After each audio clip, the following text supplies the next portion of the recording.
Hi, church family. My name is Heather, and I'm the worship arts leader at FCCO. We're currently in a growing young series that features Paul writing a letter to his young Padawan, Timothy. And he writes to encourage Timothy through the ups and downs of his life. During this growing young series, we've been learning that studies have shown that young people who attend worship services are known by the adults who know people in the church have a greater chance of staying connected to the church, continuing later in life with their faith. So I was reflecting on my own family. We have 4 children. The oldest has just moved on to her first year of college. And I remember before she was even in the womb, that we had an army of people praying for her, that she would one day grow up and share and love Jesus and share his good news.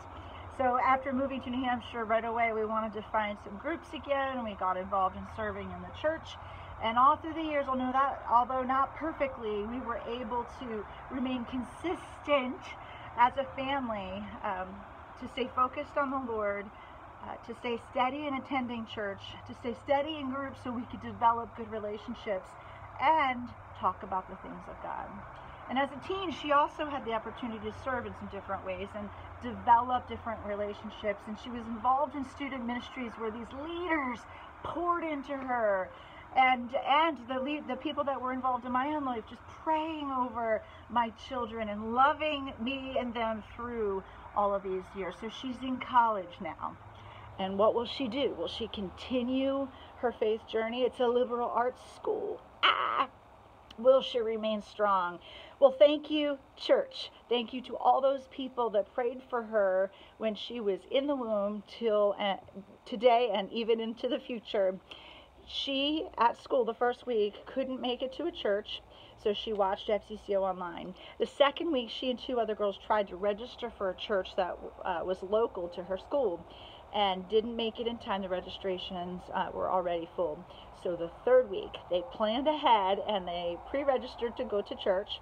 Then they had to figure out how to get there. So they called Uber, figured out that it would cost them $60 to get to the church that was only 4 miles away. They're like, we can't do that. So these country girls figured out how to use public transportation. They walked to the bus stop. The bus stop took them to a drop point where the church shuttle picked them up and then took them to church. And I got a text mid-morning that said, "Mom, we made it."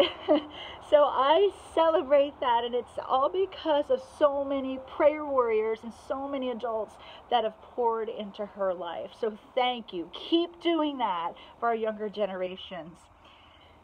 So what should we do in these last days? We should attach ourselves to those who can have a godly influence. God bless.